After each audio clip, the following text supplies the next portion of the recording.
देशातील तरुण विद्यार्थी आणि जेनझी पिढी भारताच्या राज्यघटनेचं संरक्षण करतील तसंच मत चोरी रोखतील अशी पोस्ट काँग्रेसचे नेते राहुल गांधींनी सोशल मीडियावर केलेली आहे। या संघर्षात आपण तरुणांच्या पाठीशी उभे राहणार असल्याचं राहुल गांधींनी या पोस्टमध्ये म्हटलेलं आहे। पण यातील जेनझीच्या उल्लेखामुळे अनेकांच्या भुवया उंचावलेल्या आहेत। कारण नुकतंच शेजारी नेपाळमध्ये जेनझी आंदोलनामुळे सत्तांतर झालं। या पार्श्वभूमीवर राहुल गांधी यांच्या सोशल मीडियावरील पोस्टला महत्त्व प्राप्त झालंय।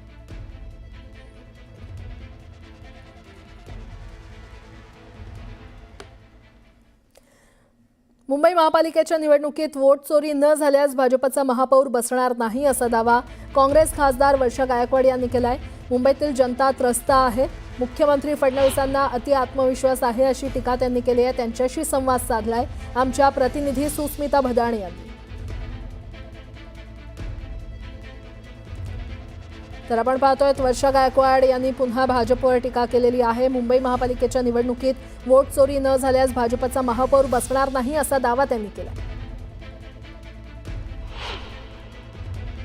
खरं तर निवडणुकीसाठी सगळेच राजकीय पक्ष आता कामाला लागलेले आहेत। वर्षाताई आपल्यासोबत आहेत। ताई, खरं तर मुंबईच्यासाठी गेल्या काही दिवसांमध्ये सगळ्याच पक्षांनी आता आपलं रणशिंग हे फुंकलेलं पाहायला मिळते। मुंबई काँग्रेस कशा पद्धतीने तयारी करते? बिलकुल आम्ही तयारी करतो आहोत, संघटनावरती जोर देत आहोत। संघटनाच्या मिटिंगा सकाळपासून मी घेतलेल्या आहेत आणि आमचा प्रयत्न आहे की मुंबईकरांचा आवाज म्हणून आम्ही काँग्रेस पक्षाच्या माध्यमातून मुंबईकरांचे इश्यू बेस जे आहे ते त्या ठिकाणी लढण्याचं काम करावं आणि त्यासाठी प्रत्येक दिवशी जे आहे ते आम्ही या ठिकाणी बैठका घेत असतो। आम्ही आता संवाद सभासुद्धा सुरू केल्या ज्याच्या माध्यमातून प्रत्येक असेंब्लीमध्ये आम्ही त्या ठिकाणी जात आहोत, कार्यकर्त्यांशी भेटत आहोत। या ठिकाणी होणारे जे महानगरपालिकेचे वॉर्ड असेल त्याची रचना असेल किंवा येणाऱ्या काळामध्ये होणारं रिझर्वेशन असेल या संदर्भामध्ये जनता पुढे काय रणनीती केली पाहिजे याच्यावरती आम्ही चर्चा करतो। त्यामुळे प्रत्येक पक्ष जे आहे ते आपापले काम करण्याचा प्रयत्न करतात।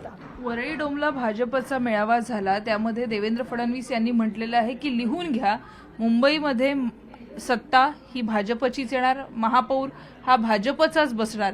अतिशय आक्रमक पद्धतीनं त्यांनी आपली पुढची रणनीती सांगितली। नाही, वोट चोरी नाही झाली तर त्यांचा महापौर नाही बसणार। राहुलजींनी आज पुन्हा एकदा महाराष्ट्राबद्दल बोलले, राहुलजी आज पुन्हा एकदा कर्नाटकाबद्दल बोलले की सत्ता कशी आणली जाते। एवढा कॉन्फिडन्स कसा येतो? तुम्ही लोकांना टेकफोड गांठीड कसं घेऊन चालू शकता? तुम्ही लोकांना टेकफोड गांठीड घेऊन चाललेला असं नाही चालत।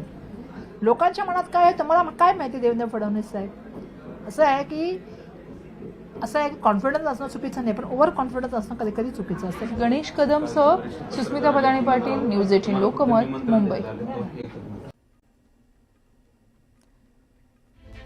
तर एक ब्रेकिंग न्यूज समोर येते। शरद पवारांचा मुख्यमंत्री फडणवीसांना फोनवरून पडळकरांनी केलेल्या वक्तव्याचा निषेध केला।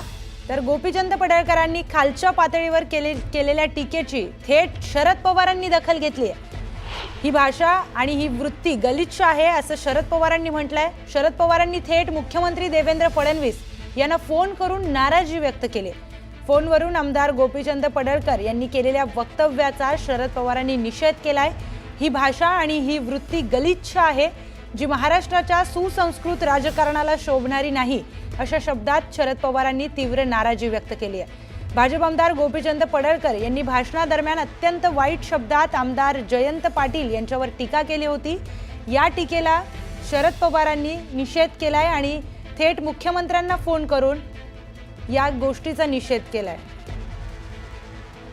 थेट जाऊयात आपल्या प्रतिनिधी प्रणाली कापसे यांच्याकडे। प्रणाली, शरद पवारांनी थेट या सगळ्या प्रकरणाची दखल घेतली आणि मुख्यमंत्र्यांना फोन केलाय, काय माहिती? जयंत पाटील हे महाराष्ट्राच्या राजकारणातले एक सुसंस्कृत असे नेते मानले जातात।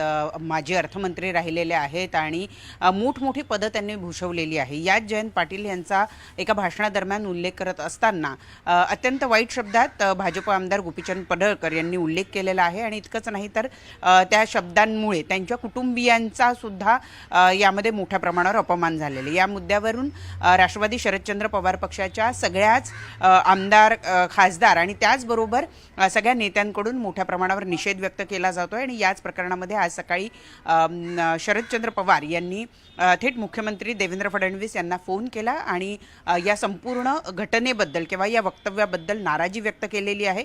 त्यांनी बोलताना असं म्हटलेलं आहे की महाराष्ट्राच्या सुसंस्कृत राजकारणाला ही भाषा शोभणारी नाही, ही भाषा आणि ही वृत्ती अत्यंत गलिच्छ आहे, अशा शब्दात त्यांनी या संपूर्ण घटनेवर थेट मुख्यमंत्र्यांकडे नाराजी व्यक्त केलेली आहे.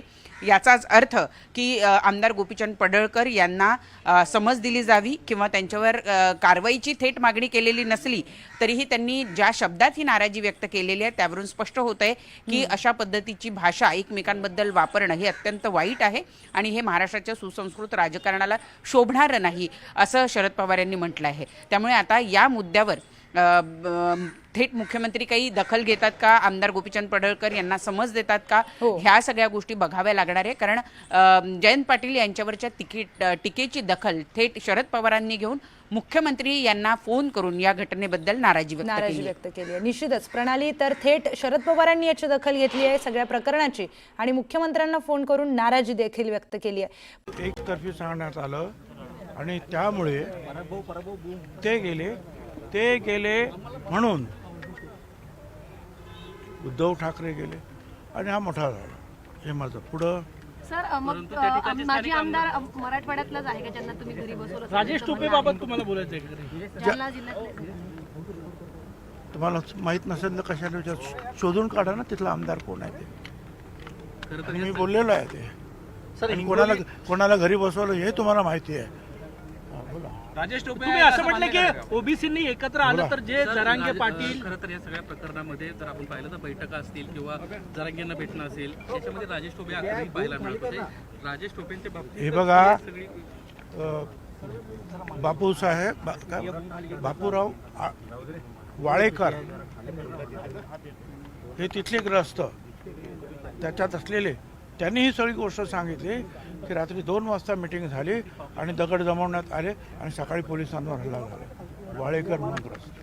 मला नंतर नाव आठवत नव्हतं, मग रात्री त्यांनी मला कुणीतरी सांगितलं त्यांचं नाव वाळेकर, त्यांनी सांगितलं.